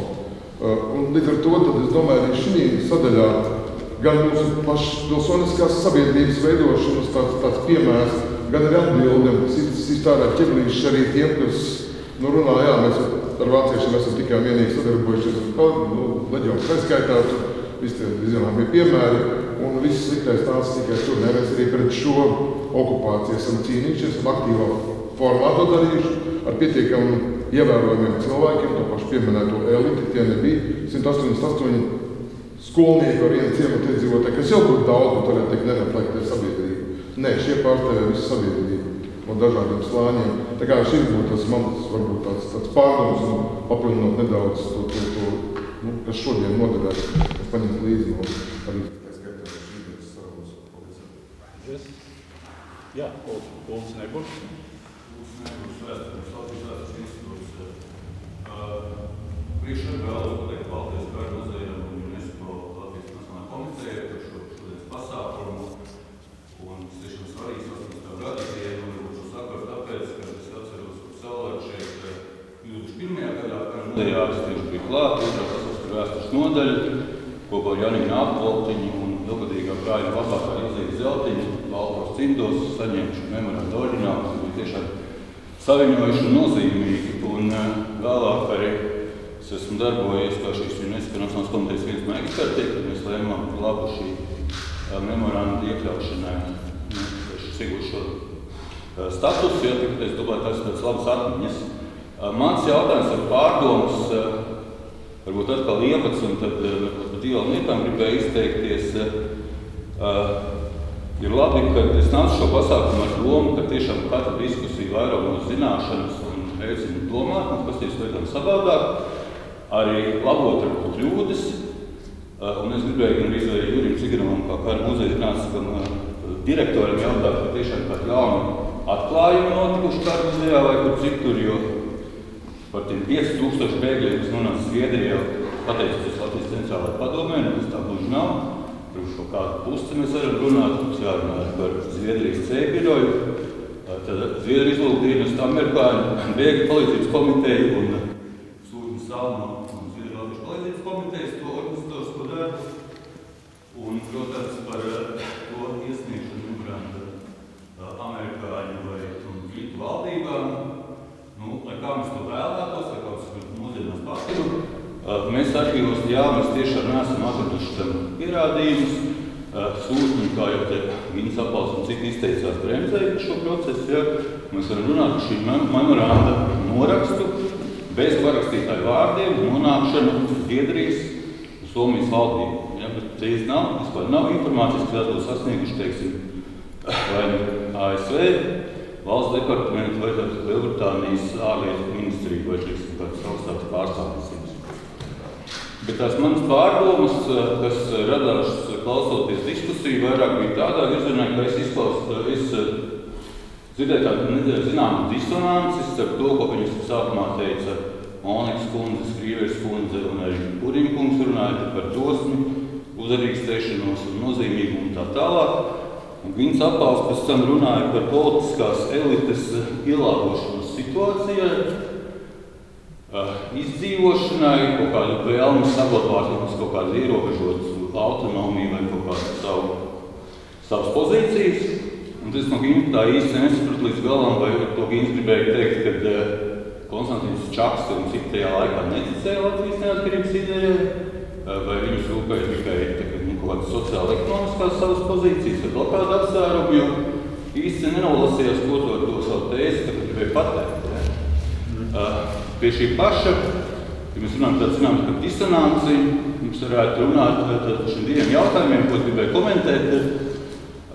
Šāda veida juridiskie dokumenti, kas kara laikā tiek gan izstrādāti okupācijas laikā, gan nosūtīti dažādām institūcijām vai Sūtņu Salmā palīdzību, gan arī iesniegti dažādām vācu civilās pārvaldes institūcijām. To jau mēs esam diskutējuši ar Kāru Tangi, ar Jāni Plepari, kad īstenībā tie paši cilvēki, ja jūs paskatītu uz personālijas, kas izstrādāja LCP platformu, kas izstrādāja šo memorandu tekstus, šo pašu juristu vārdu, tieslietu darbinieku vārdu, ir atrodami arī uz citiem iesniegumiem, 41. gada 11. jūlijas sākot ar iesniegumu vācu okupācijas varai un apsveikumu telegramu Hitleram par Latvijas atbrīvošanu, beidzot ar 40, kad mājām sabiedrs arī politisko darbinieku iesniegumu, tātad 43. gada jau rudenī, ja, kas arī tiek adresēts Rudolfam Bagierskim, un tāpat, lai mēs saprastu to komplicētību situācijas, tie paši cilvēki tātad vienlaikus strādāja vācu civilās pārvaldes pakļautās iestādēs, pašpārvaldes struktūrās, strādāja gan priekš vāciešiem, deva informāciju tātad gan Latvijas centrālajai padomei, un, teiksim, tas, ka, tā kā mēs nevaram teikt, ka, teiksim, Latvijas centrālā padome, ka līdz ar tās nodibināšanos, teiksim, visas šīs idejas, kas ir vēlāk dzimdā, kā Jānis pareizi teica, attīstās, teiksim, par Latvijas valsts tiesisko statusu un tā tālāk, ka tās parādās tikai 43. gadā, mums jāskatās daudz kompleksākā veidā, ka tās ir personas, kas to dara iepriekš un ir iesaistīts daudz plašākā griezumā. Tā kā mans mudinājums būtu skatīties uz šo plašāk. Un otra lieta, kas man arī rosina varbūt domāt un skatīties plašāk, izvietot no tā, ko mēs redzam šeit, Latvijas centrālās padomes memorandum 80. Tad mēs paskatāmies 188 personas, kas to ir parakstījuši. Jānis laikam 10 minēja, ja, bet man sanāca 7. Šo politisko partiju pārstāvjus 31. gadu, kas izveidoja Latvijas centrālo padomu 43 gadiem, 43. gadā 7 parakstītāju vārdi. Ja mēs ieskaitītu iepriekšējo valdību vai parlamentu, teiksim, locekļus, tur mums sanāk mazliet vairāk. Ja? Tad jautājums, kāpēc? Kas mums ko tas mums par ko liek domāt vai teiksim, secināt. Un jautājums būtu pilnīgi korekti saukt, kad vispār tas, protams, tā ir vēstures tradīcija, tas tā ir iegājis, tas ir Latvijas centrālās padomes memorands. Es piemēram savās publikācijās to parasti saucu, tas ir Latvijas centrālās padomes politisku aprīņu iniciēts memorands. Ja? Protams, tā vērtība ir nozīme, ir 188 Latvijā pazīstami cilvēki, bet tas ir jāskatās daudz plašāk. Un tad tā saikne varbūt būt man tāda ar šo, ko mēs vispār saprotam Latvijas centrālā padome. Ja mēs reāli paskatīsimies kaut kādus arhīvu dokumentus, mēs jau neatradīsim, kad, nezinu, padomju okupācijas laikā kompartijas biedru sarakstus. Ja? Nav tāda Latvijas centrālās padomes biedru saraksti, vai nav kaut kādi dokumenti, kas mums, teiksim, ļautu cilvēku kvalificēt kā LCP biedru, vai, teiksim, nebiedru. Ja? Un mana tā vīzija, varbūt, ko vajadzētu darīt īpaši domājot par vēstures atspoguļojumu publiskā telpā, un tam līdzīgi, ja es to Latvijas centrālo padomu tomēr redzētu ne tikai kā politisko eliti, kas inicēja vai savā ziņā Sūtnes Salmers Stokholmā inicēja šīs organizācijas dibināšanu tātad uz Igauņu paraugu, ko Igauņi jau izdarījuši pirms tam nedaudz iepriekš, bet es to redzētu kā tādu plašāku pretošanās kustības organizāciju, ņemot vērā gan ģenerāļu kureļu grupas vadošo sastāvu un citus dalībniekus, ņemot vērā bēgļu laivu organizētājus, ja, jūrniekus, Ventspils sakaru grupu, trast visus cilvēkus, ja, kas nebija nekādi politiķi, ja, kas bija Ventspils inženieri vai kas bija nākuši no citiem reģioniem un tā tālāk. Un vienkārši tas man liek domāt un uzdot jautājumu, vai mums nevajadzētu tomēr skatīties plašāk gan uz, teiksim, šo procesiem, kas notiek tajā laikā kopumā, gan arī uz Latvijas centrālo padomu kā tādu. Un, ja būs šogad vēl diskusijas par šo tēmu, es domāju, mēs varam šo sarunu tādā veidā turpināt. Paldies! Es varētu Nebakungam atbildēt, ja? Ņemot vērā, viņš man laipni pieminēja, uzskatu par vajadzīgi tad paskaidrot, ja? Ka te jau bija runa par to, ka veselīgs oportunisms ir sekmīgas politikas daļa.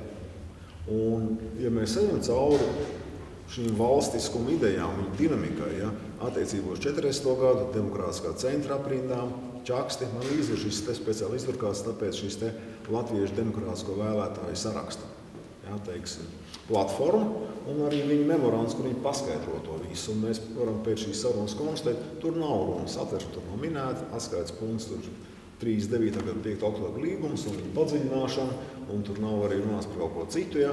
Tā ka faktiski, jā, tajā brīdī tie cilvēki visi ir gatavi saglabāt kaut kādu autonomiju, bet tas ļoti tālu no neatkarīgas un demokrātiskas valsts tajā brīdī. Tie līgoči, tā, es pabeigšu vienkārši. Varam pēc tam izlasīt šos dokumentus kopā, ja. Lūk, bet tas, ko pareizi saka, tie līgloči, kam viņi tālāk gāja cauri, bija ļoti lieli. Tātad lūk bija gan, teiksim, attiecīgi telegrammas Hitleram, gan, kā Kārlis Kangers saka, vēl pirms memoranda pašpārvalde iesniedz 10 memorandas savus dokumentus. Izskatībā Aldmaņa tāliošu memorandu, ja, kur mēs kaut kā negribam pieminēt saturiski un pārējo. Ja. Tas viss bija. Problēma šeit ir viena, ka tas politiskais oportunisms, ja, viņam ir jānāk pareizajā laikā. Igaunijā pie līdzīgām lietām cilvēki nonāca 1 gadu ātrāk, kāds nerad dzīvē mēdz būt. Ja? Latvijā tomēr bija drusiņi jāpagaida, un ja runa par to ētisko dimensiju, tad pameklēsim, kas ir teikts par holokaustu centrālās padomes dokumentos. Es tur vienu teikumu atradu, un tas konteksts kopējais bija tāds rindkopa. 5000 latviešu ir ieslodzīti Vācijas cietumos nometnēs, 10 000 latviešu vācieši ir nošauši, un Latvijas žīdu tautības pilsoņi arī ļoti smagi cietuši. Ja, šī attieksme par holokaustu un Latvijas pilsoņu bojā eju, praktiski pilnīgi bojā eju, tiem 70 000. Man par šo politisko ētiku un šo etnisko politiku, kur tomēr turpina tradīcija, etniskās politikas tradīcija, tomēr centrālās padomes cilvēki dzēnas priekšu. Es vienmēr veidā teicu, manuprāt, šī etniskā politika sevi ir izsmēlusi. Ja? Ir tomēr vajadzīgs cits atbildes. Un arī tajā jautājumā, kas mums iepriekš bija par šo varonības mirkli, ja? Ir jau labi varonības mirklis, ja? Bet mēs atceramies, kāda bija socioloģiskās aptaujas 2014. gadā, kad sākās pirmais Krievijas iebrukums Ukrainā. cik daudz cilvēku šeit teica, ka mēs beigsim. Ja? Un tas pats, ja ir jau forši parakstīties un pēc tam braukt ar kuģi uz to pašu slikto Vācijā, kurā šiem latviešu bēgļiem ir attiecīgi, kur pielīdzināt apgādē un pārējais tiesībās Vācijas pilsoņiem, ja, atšķirībā no, piemēram, poļu, teiksim, ukraiņu tautības strādniekiem. Bet tā ir ļoti liela saruna, kuras risina šeit, un es domāju, tiešām par to būtu jārunā kādreiz garu un plaši. Nobeigumā vēlreiz, ja. Visi šie cilvēki izgāja caur ļoti dažādām domas līkločiem un dažādām pakāpēm jautājums, kurā brīdī viņi pateica to, kas ir jāapsaka, vai viņi nonāca par agru vai par vēlu pie tā, un vai viņiem bija, teiksim, nodoms to īstenot, nesot personisks upurs. Nu, ne visi bēgļi, apmēram no parakstītājiem, apmēram 60 palika Latvijā. No trešā daļa. Nebija gluži tā, ka trešā daļa. Jā, un droši vien, protams, palika Latvijā diez vai iesaistījās konkrētā pretestībā, bet tur ir bija vecuma kādi, kas bēga un kurus atpakaļ pēc tam nonāca padomiem un okupācijas zonā un atpakaļ. Tādi ļoti vispārnoši secinājumi droši vien arī nebūtu vietā. Jā, lūdzu. Daži klātsošie man pazīst, kas nepazīst, Rudolfs Rubens, vēsturnieks Latvijas Universitātes muzeja, Kalnu vēstures kolekcija krājuma glabātājs. Paldies par ļoti labu saturīgu diskusiju, bija arī ar interesi klausies, arī man tādas arī radās viela domu pārdomām. Arī no Latvijas Universitātes muzeja puses arī mēs organizēsim diskusiju, arī paneļdiskusiju, kas būs veltīta Latvijas centrālajai padomē, bet gan LU kontekstā, jo šogad Latvijas Universitātē ir 105 gadi, un arī šogad LU svinēs savus 105 gadus. Konstantīna Čakstas piemiņas plāksnē, LU mazajā aulā apritēs 30 gadu kopš tās atklāšanas. Piedalījās arī pats centrālās padomes loceklis, Leonīds Siliņš, kopā ar tā laika LU rektoru Juris Zēta atklāja Konstantīna Čakstas veltīto piemiņas plāksni. Gīns Apals pieminēja, ka koloniālām impērijām ir tās atkarīgās teritorijas, piemēram, protektorāti, bet padomju impērijai vēl bija tie saucamās satelīta valstis, un man savulaik bija individuāla diskusija ar Linārdu Muciņu, juristu, par Latvijas okupāciju, un mēs diskutējot kopā secinājām, ka Latvijas okupācija bija process, un šajā procesā no bāzes līguma parakstīšanas līdz pat aneksijai Latvija un arī Baltijas valstis bija kā PSRS satelīta valstis, jo tās bija pazaudējušas šo suverenitāti parakstot bāzes līgumus, kaut gan tās nebija nodzēstas no Eiropas kartes, taču faktiski tās bija atkarīgas gan politiski, ekonomiski un militāri no padomju savienības, un pirms vienmēr tām varēja rīkoties kā gribēja, un pēc tam beigās tos izlēma tās anektēt, tāpēc arī tas ir tāds arī ņemt vērā to, ka par to Latvijas vēstures historiogrāfija arī starptautiskā ārzemju historiogrāfija par to nerunā, kad okupējot Baltijas valstis, padomju savienība, tās uz īsu bija kā PSRS satelīti, beigās tās tika anektētas un inkorporētas padomju savienībā kā tā saucamās padomju republikas, principā tās tika iekļautas tā saucamā iekšējā padomju impērijā, jo ir tā iekšējā padomju impērija, tās ir tās saucamās republikas, un vēl ir ārējā impērija, tās satelīta valstis, kā augstākā laikā bija Austrumvācija, Polija, Čehoslovākija, Ungārija, Rumānija, Bulgārija. Ir tāds, arī arī pats to diskutēja ar Linārdu Muciņu, arī historiogrāfijā studējot konstatēja, ka tāds termins satelīta valsts tiek lietots.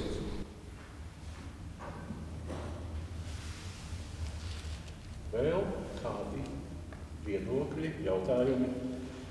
Laikam jau esam gana daudz, tā sacīt, kalpojuši Clio šovakar. Un man atliek teikt paldies diskusijas dalībniekiem, valsts prezidenta padomniekam drošības jautājumos Aivaram Puriņam, tiesību zinātniekam, augstākās tiesas senatoram Jānim Plepam, vēsturniekam, Latvijas okupācijas muzeja publiskās vēstures nodaļas vadītājam Gintam Apalam un kara muzeja vēsturniekiem Kasparam Strodam un Jānim Tomaševskim.